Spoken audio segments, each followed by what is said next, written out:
بسم اللہ الرحمن الرحیم۔ اعتکاف کے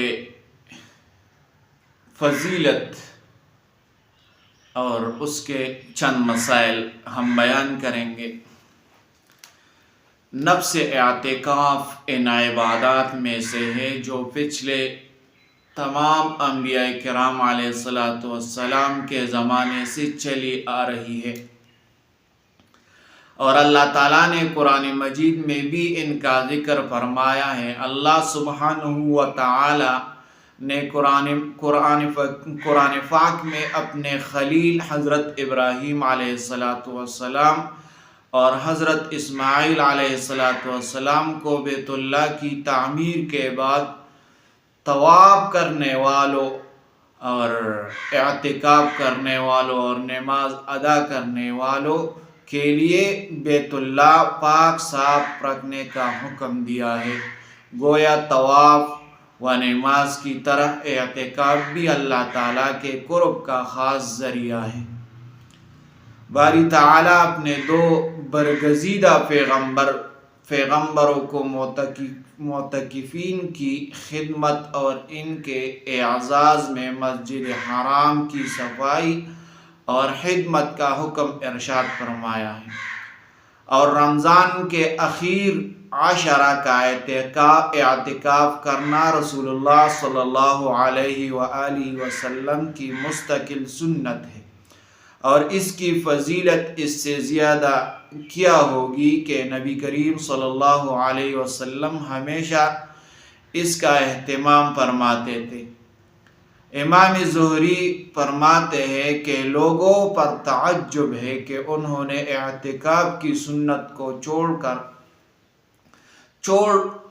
رکھا ہے، کہ حال کے رسول اللہ صلی اللہ علیہ وسلم بعض امور کو انجام دیتے تھے اور ان کو ترک بھی کرتے تھے، اور جب سے ہجرت کر کے مدینہ تشریف لائے اس وقت سے لے کر وفات تک بلا ناغہ آپ اعتکاف کرتے رہے۔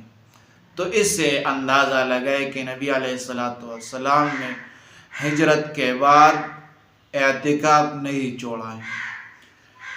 اعتکاف کے چند مسائل بھی ہم بیان کریں گے۔ مسئلہ نمبر 1، ہر محلہ کی مسجد میں اعتکاف کرنا اہل محلہ کی ذمہ سنت موقدہ علی الکفایہ ہے۔ ہر محلے کی مسجد والوں پر یہ ذمہ یہ سنت موقدہ علی الکفایہ ہے۔ اگر تمام محلہ والوں میں سے کوئی بھی اس سنت کو ادا نہ کرے تو سب اس سنت کے چھوڑنے والے اور گناہگار ہوں گے۔ اگر کوئی بھی یہ سنت ادا نہیں کرے گا تو سب گناہگار ہیں۔ نمبر 2، سنت اعتکاف کا وقت رمضان المبارک کی 20ویں تاریخ کو سورج غروب ہوتے ہی شروع ہو جاتا ہے، اس لیے معتکف کو 20ویں روزے کا سورج غروب ہونے سے پہلے نیت کر کے اعتکاف کی جگہ میں داخل ہونا ضروری ہے۔ اگر کوئی شخص 20 رمضان کو سورج غروب ہوتے ہی اعتکاف میں نہ بیٹھ سکا بلکہ اگلے دن یعنی 21ویں رمضان میں اعتکاف کرتا ہے تو یہ مسنون اعتکاف نہیں کہلائے گا بلکہ یہ نفلی اعتکاف کہلائے گا۔ جس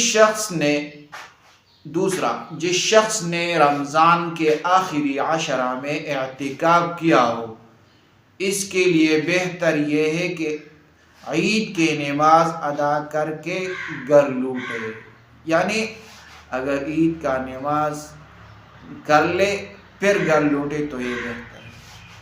تو یہ چند مسائل ہم نے بیان کیا۔ اب آج کا دن ہے، آج کے دن لوگ اعتکاف کے لیے بیٹھیں گے، تو آپ کے لیے ضروری ہے کہ یہ مسئلہ آپ لوگ اور تک پہنچائے، تاکہ ان لوگوں کو پتہ چل جائے، تاکہ ان کو معلوم ہو جائے کہ اعتکاف کے ثواب کیا ہے، فضیلت کیا ہے، اور اس میں کون سے مسائل ہیں۔ تو آپ لوگوں کے ذمہ ہے کہ آپ لوگ پہنچائیں۔ جزاکم اللہ۔